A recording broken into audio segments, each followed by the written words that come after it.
All right, folks, back on the Bossman show, friend of the show, Coach James Jones, the Yale Bulldogs, back in the NCAA tournament once more. Coach Jones, I watched you on Sunday on TV. I was cheering for you like crazy, man. Happy to see you get back to the big dance one more time. Can't tell you how much I appreciate that. Love all the support. Yes, sir, Coach. You know, your team has built a culture all these years you've been there, man. And seeing your young men compete up there in that tournament up there in Boston, man, how did it feel for your guys to once more get to go to this tournament, represent the Ivy League, a great league, a great schools, great universities, great academics? So talk about your young men, how you all felt about that winning that game Sunday in Boston up there, man. Well, I tell you, to win a championship, the sacrifices have to be made. Everybody can't play. Everybody can't shoot.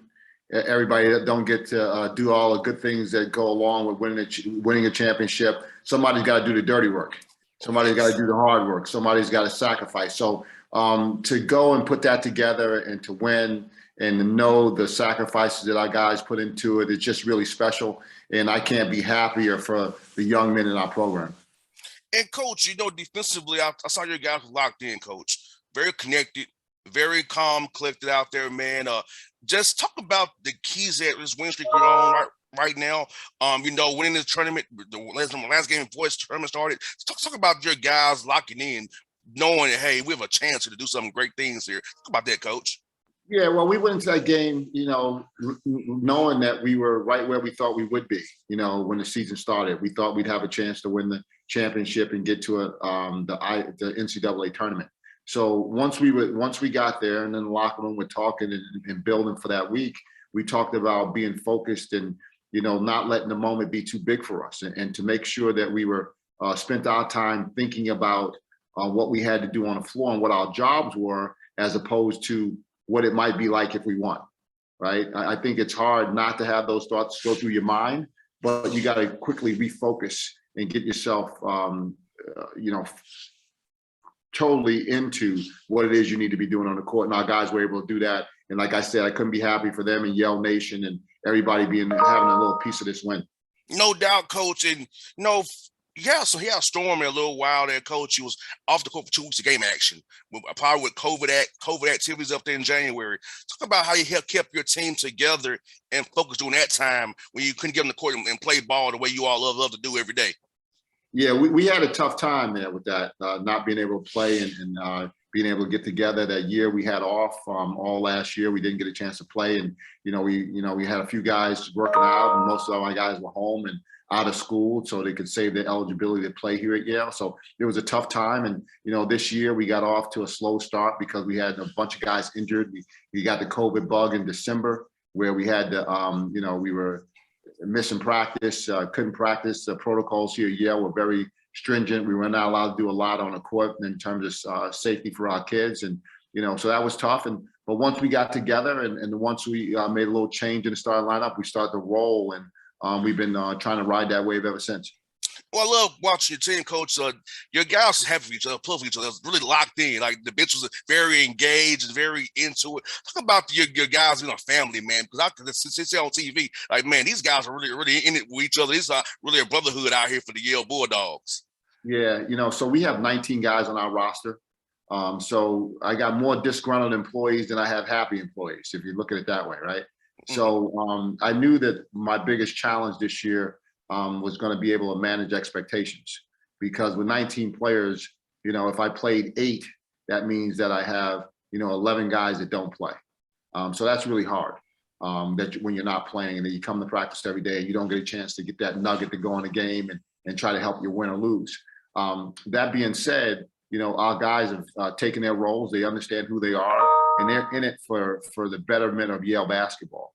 And there's a lot of talk and a lot of discussion around that. But I have great kids, and they go to practice every day, and if you're better than somebody by virtue of what you do in practice every day. Now your parents and your friends could tell you one thing, but you go to practice every day. You know the deal. And fortunately for us, we've been successful, so it's hard to have negative comments when you're winning games. In any event, our guys are locked into who we are, and it's all about the team. The team comes first, and then whatever happens for them is secondary. And then they're all looking for their roles going forward.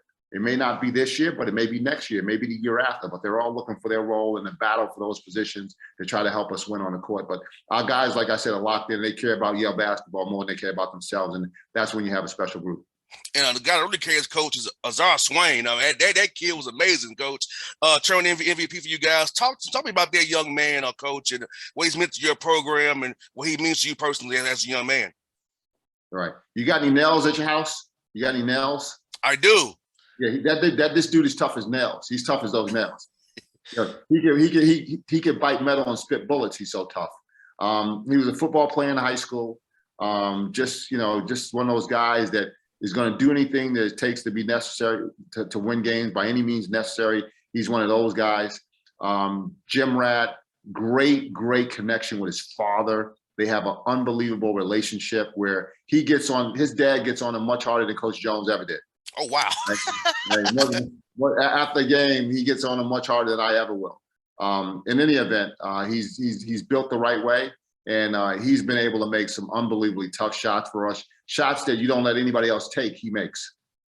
I hear that, man. I saw some of those shots this weekend. Like this dude was just like a bulldog. He's really a bulldog. Like he really fits the bill for real. I'm like, man, this cat is intense. I mean, this cat is a baller. I really enjoy watching him play because it reminds me when I was playing basketball back in the day. I was one of those junkyard dog type of dudes. You know, I wasn't the best guy on the court, but I would play my role and play hard as heck with the intangibles. That's what this guy does. But his guy can score the ball. So I'm like, I love this game. Yeah, no question. Really good player. Happy to have him on our team. And you also got some coaches from Bez and Matt as well, that championship game for you guys, coach. Talk about your supporting cast, how these young men the puzzle fits together. You know, these guys who play for you and know their roles. But I like what Bez and Matt did for you this weekend. We'll talk about those young men. Yeah, Bez was tremendous. At the point guard spot, he had 11 rebounds. He had 13 points. He had a few steals, and defensively, he's going to get into the other team's best guard at times. And so he did a really great job for us at defending the basket and making it tough for those guys and leading us on the floor. And Matt Cotton really made some tough shots and some big shots for us to get us on a roll and to keep us going. And, you're never going to win a game with just one guy, right? You need to have multiple guys step in and contribute. And fortunately for us, we had enough of those contributions on this past weekend. Defensively, coach, holding the 41%. I know you love defense. Overall, holding each team under 70 points for the whole tournament, the Ivy League tournament. So talk about defensively, how your guys really is locked in defensively, and how much you pay attention to detail that's inside the ball, as well as scoring the ball as well. Well, every year my team takes on a little bit of a different personality in terms of the parts that we have. So a couple of years ago when we had Mie Oni, who was drafted by Utah Jazz, we were good enough to just outscore you. And like we want to defend, but we were going to be good enough to you were not going to score as many points as we did. I think we were one of the best teams in the country at scoring the ball that year. In any event, this team is built on defense. We know that we're going to have to get stops if we want to win. We have three core principles of our program. We want to rebound, we want to defend, and we want to share the ball. And they all come into play in varying degrees of them from year to year. But those are our three principles. And, defense is obviously, offense is really good. It wins games, but defense wins championships. Those words were not spoken out of just haphazardly. That has to happen. I really truly believe that you're going to have to defend if you're going to win. And unfortunately for us, our guys believe that, and they go out every day and try to prove it. Yeah, coach, but my Hawks here, I know what you mean. We don't defend nobody. So if we can do that with Atlanta Hawks, I'll be very happy. So I get your point, coach, 100% every day, man, 100%. And coach, you all got Purdue coming up. Matt Payne does a great job, been there a long time. Gene Katie, man. What do you say for those guys on the film as you all prepare to go play them in the tournament here this week? You said, what do they look like? Yeah, on film, Yeah, they look really good. They look really good. I mean, they're big and strong. Like we went and played LSU a couple of years in the tournament, and I remember walking out on the floor and seeing their starting 4s and 5s. Like there's a Bigsby Williams kid, and then there was I can't remember, like Nazir Williams, just these two huge men on the floor, and I just saw them. I can't believe how big they are. And now we're going to go play Purdue, and they have the kid Edie. He's 7'4", he weighs 300 pounds. It's like trying to move a tree. So we got our hands full for us, but we'll prepare this week and obviously do the best we can and try to get a victory there. No doubt. Well, Coach Jones, thank you for your time on a busy week, man. I'll be cheering for you, of course, man. Good talk to you again, man, and go Bulldogs this weekend, man. Appreciate you, brother. You be good. See you, Coach. Be safe, man. Peace.